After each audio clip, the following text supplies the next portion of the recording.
taking back control. Like, he took a hit to his approval rating. He never recovered. And I do think with Trump, the honeymoon is over. Certainly the sense that, oh, this is a businessman and he's going to be good for me economically, et cetera, like that is done. And that has always been his strength. That has always been the area where he has performed the best. You know, as much as we like talked about immigration's role in the election, the economy was the number one issue, inflation in particular. And people were never really super psyched about the things he was saying about tariffs, but he also talked a lot about, I'm going to get prices down. And they just sort of assumed, I think, like, yeah, it went pretty well last time. Like, he knows what he's doing. He'll do some stuff on the economy that's going to be good for me. And no, the reality is that he is instituting this massive tariff regime.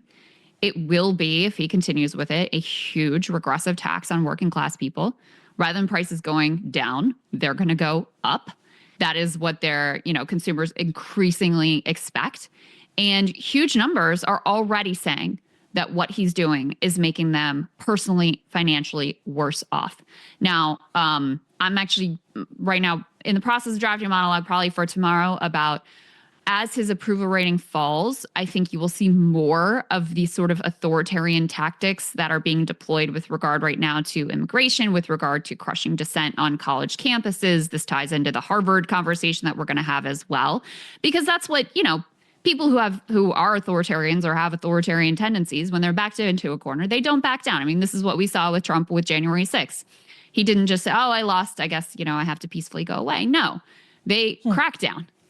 They go further in terms of expanding the police state and crushing dissent and using whatever weapons they can against their ideological enemies. Sidney Powell. Yeah, yeah. To make sure that they are able to hold their grip on power even as they become less and less popular. And so I think, that's where, on the one hand, the fact that his popularity is diminishing is going to give him less power with regard to Republican politicians. Some of these institutions like the media and the universities, the Democrats are starting to get a little bit of energy because they can see the way that his popularity is waning and his plans are being rejected by the public. But it also enters us into a sort of new precarious phase in terms of what his reaction to that will ultimately be. Well, and so I think the way we set up this block is really helpful on this note, because as a sort of anti-free trade orthodoxy or dogma type person, the question of short-term pain was always going to be part of this picture. And that's sort of the way the elite set up the system, is that if you ever want to bring us back from relying entirely for national security purposes, for pharmaceutical purposes on other countries that are on the other side of the world, there is going to be short-term pain. But the question is how short-term that pain is going to be, and if it ever is relieved. And so this is, we can put the next element, I think I just said elephant up on the screen, but element up on the screen, Crystal. This is from Joe Weisenthal, who was pointing out, quote, dismal expectations for the economy in the New York Fed's survey of regional manufacturers.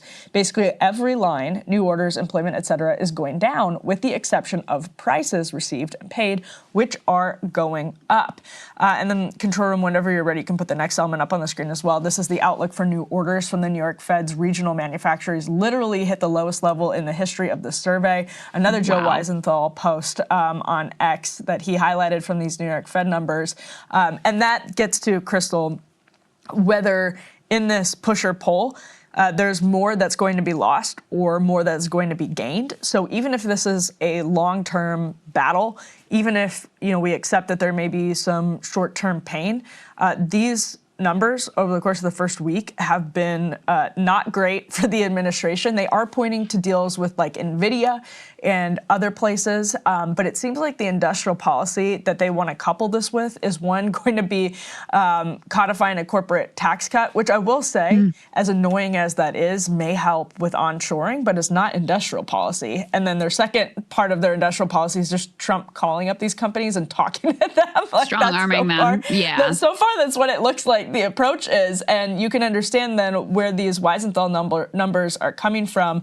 And let's just get to this element from NBC News. This is B4.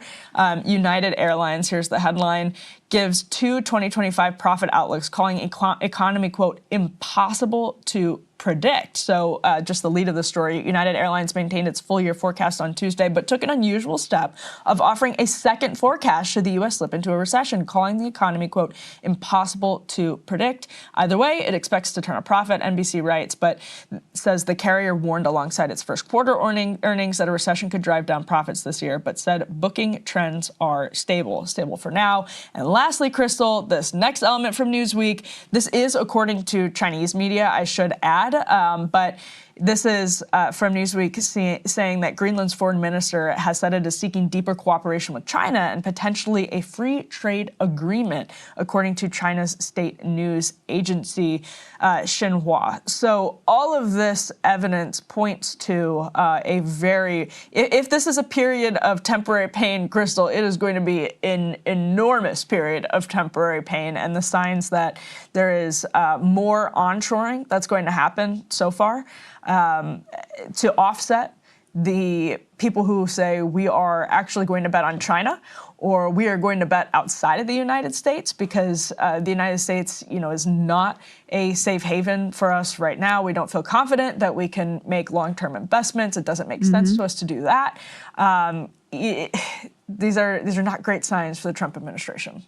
Yeah, well, Trump himself said something like, some of these countries, we may have them pick between us and China. Yeah. That's not a hard choice. If I was running a country, why would you do a deal with this person? He's all over the place. China is rising power. They have been much more strategic in terms of securing the rare earth minerals that they need. Technologically, they are just as advanced, at least. I think that's actually being charitable to the US at this point as we are. They have mass manufacturing capacity. They have been, reasonable to work with in terms of the Belt and Road Initiative. What do we have going for us? We just have lots of customers with a lot of disposable income. And that's a real thing. But China has even more customers. Yeah. Just by the numbers. Now, we are, continue to be per capita a wealthier country. There's no doubt about that. And, I don't want to undersell it. But you also have a human element to this too. J.D. Vance going to Europe and, tutting them about their supposed censorious practices, which is legit, except then he comes back home and they're crushing dissent on college campuses and being way more authoritarian in terms of their crackdown on any sort of wrong thing on Israel. So, they haven't exactly endeared themselves to the world. Not to mention, China is fighting a trade war against us. We are apparently fighting a trade war against the entire freaking world. So who do you think has the better, they can think strategically just about us and making alliances and trying to, isolate us. We're rapidly isolating ourselves and giving the rest of the world a very clear choice in terms of what they, what direction they would want to go in. And that's why Greenland is sort of emblematic here. And, just two other points that I just want to hone in on. I mean, first of all, even with the tariffs in their current sort of rolled back state, we have 145% tariffs on China. If you are a big guy, you can pay your $1 million. You can go to Mar-a-Lago. You can get your carve out. You can be Charles Schwab in the White House and happen to be, perfectly timed Trump's announcements. So you can make $2.5 billion in a single day, something that Trump bragged about. If you are your average small to medium-sized business, which had no choice but to import usually from China, you're screwed. You are screwed. There is no way you can survive 145% tariffs. Even if you wanted to bring manufacturing and build your own factory and do all these things, you're not getting any help from the government. The tariffs they're here. It's not like you have any sort of runway to be able to figure it out or raise capital or do any of that. We don't, in many instances, even have the specialty skills here. So you've got to, go overseas to even bring the people in who would know how to do it. It is not possible. It's not possible. Instead, you're just going to die. Like your company, your business, your dream, it's just going to go under. Yesterday, I highlighted this woman she's a veteran. She founded this company called Busy Baby. They make these little mats that it's actually a very cool product. You can put it on the table at the restaurant and you can hook the baby's like toys onto it. And so it's clean and the baby can't throw the toys down on the ground, which is a constant issue. And this thing was taken off. She got to go on Shark Tank. Her sales were through the roof. Walmart and Target